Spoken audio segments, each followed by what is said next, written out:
સુરત શહેર ક્રાઇમ બ્રાન્ચે એક ઓપરેશન હાથ ધરીને ઉત્તર પ્રદેશની ખતરનાક આંતરરાજ્ય ગેંગના 4 સભ્યોને ઝડપી પાડ્યા હતા.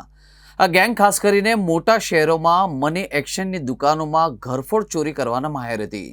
પોલીસને મળેલી બાતમીના આધારે અલથાણ વિસ્તારની એક હોટલમાંથી આ આરોપીઓને દબોચી લેવામાં આવ્યા હતા. આ ગેંગની કામ કરવાની પદ્ધતિ જોઈને પોલીસ પણ ચોંકી ઉઠી હતી.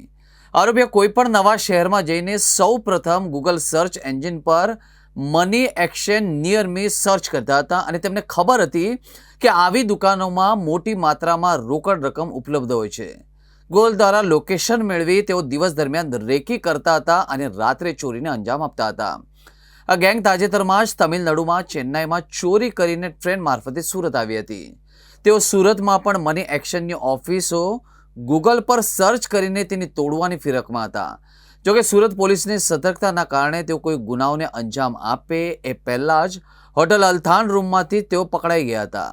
સુરત ક્રાઇમ બ્રાન્ચના પોલીસ ઇન્સ્પેક્ટર જૈન ઝાલા અને પીએસઆઈ એમડી મહિને એક બાતમી મળી હતી કે યુપીની એક ગેંગ છે જે આખા ભારત શહેરમાં અલગ અલગ રાજ્યોમાં જે રાજ્યના મુખ્ય શહેરો હોય એમાં મની એક્સચેન્જની દુકાનોને ટાર્ગેટ કરી ઘરફોડ કરીને જતી રહ્યા છે.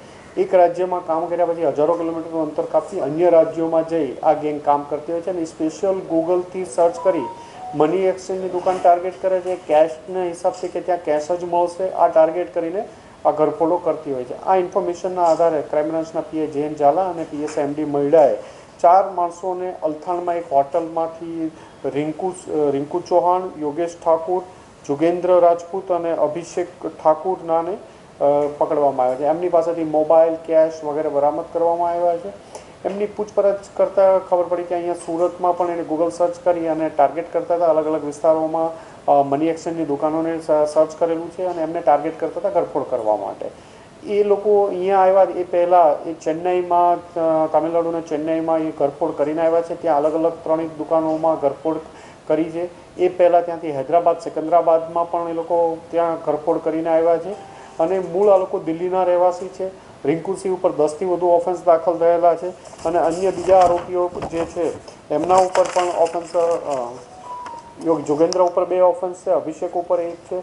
ગાઝિયાબાદ અલગ અલગ રાજ્યોમાં ગુના દાખલ થયેલા છે અને અત્યારે પણ એને દિલ્હીની આસપાસ ગાઝિયાબાદ, ઉત્તર પ્રદેશ, સિકંદરાબાદ, હૈદરાબાદ, તેલંગાણા અને તામિલનાડુ, ગુજરાત વગેરે જગ્યાએ અલગ અલગ જગ્યાએ ઘરફોડ કર્યાનું કબૂલ્યું છે.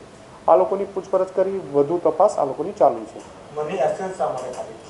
મની એક્સચેન્જની દુકાનમાં એમને સૌથી પહેલાં કેશ મળી જવાની શક્યતા હોય છે એટલે કેશને ટાર્ગેટ કરીને એ લોકો પ્રયત્ન કરતા હોય છે.